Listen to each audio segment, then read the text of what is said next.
Hi everybody, all my followers, welcome to another video. This video today is on a 2007 Jeep Grand Cherokee. I believe this is the 3-liter diesel CRDI or CRD. Not really important. The issue that this car came to me, or this Jeep came to me, is the following. I do hope this is not a gearbox problem and it's going to be only a gear lever selector, because if it's a gearbox problem I most likely won't be able to do nothing with it. But I'm going to show you what it does, and we'll go from there. So what it does is the following. At the moment is in neutral, and you can see that the display shows neutral. If I pull it to drive, it goes to drive. Now if I put on to reverse, and I do this to reverse, it shows reverse in there, but the reverse is not engaged, and you can see it's not exactly yet on the reverse position. The problem is, if I force it, I don't know if you're going to feel it. I don't know if you heard this sort of knocking, engaging the reverse, but this is where it stops. It doesn't go any further, look. Okay, so neutral, reverse, and it doesn't move from here.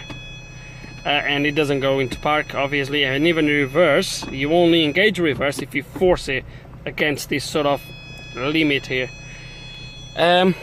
So the guy came to me with this to do a scan. As soon as I had a feel of the problem, I realized right away this is going to be a mechanical issue inside this gear selector, I hope. If not, here it's going to be on the gearbox. I really hope the problem is here, so we can get it resolved. There is another issue with the car, which apparently is hard to start. It's a little bit hard to start. He didn't mention if it's on cold, if it's when it's warmed up. It might just be the same problem as I had not long ago on a video I've made for a similar one with the glow plugs, so who knows. But for now we're gonna tackle this, and I'm not gonna test anything else because I've tested what I have to test.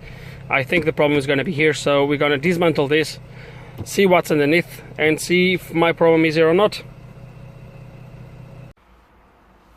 Okay guys, I've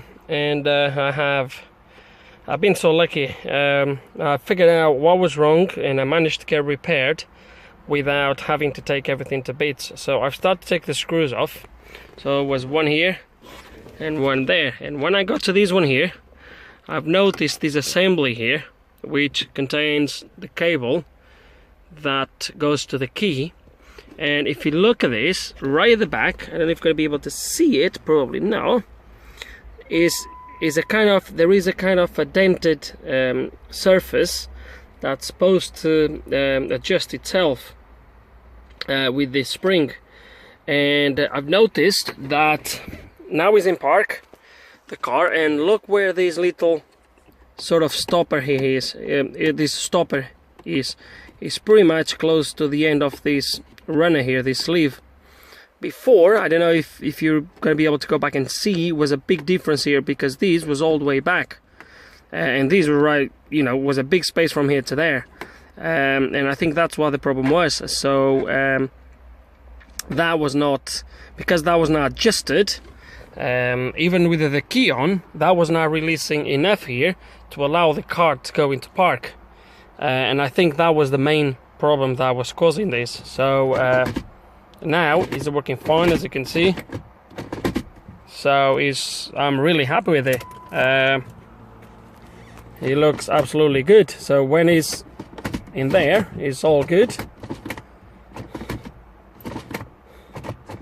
I think it's adjusted a little bit too much, because at the moment it's allowing me to come off park even with the key off, so we're gonna have to adjust this a little bit more. I think I went too much, but I believe that was the only problem, was not adjusted correctly.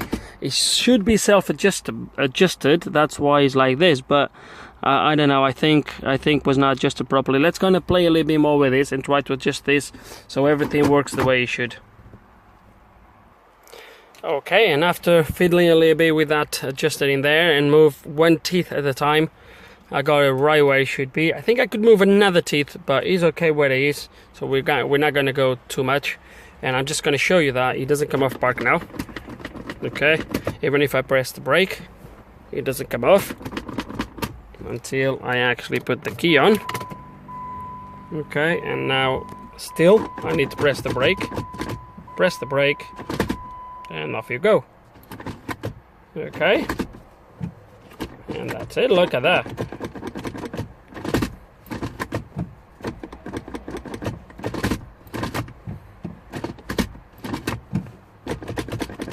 Press the pedal, and that's it. I think it's spot on. I think I could adjust another teeth, but I'm not going to do it. I'm just going to leave it where it is, and I think it's okay. So he's doing now what's supposed to be doing. I think it was really a quick video. I don't even know how long the video is, but I don't know. It might just be a tip. If you have one of these cars and you have a problem like this, check your adjuster in there. Make sure he's in the right position. If he's not in the right position, just pull it all the way this way. That should release everything, and then just go slightly one by one until you get everything working the way it should. And I think that's going to be the video for this problem. Not very interesting. Nevertheless, I hope it helps someone out there. I hope there's some information here that you guys can take it further. Hope you enjoyed the video. If you still have any questions, any comments, please put them below. And like always, thank you for watching.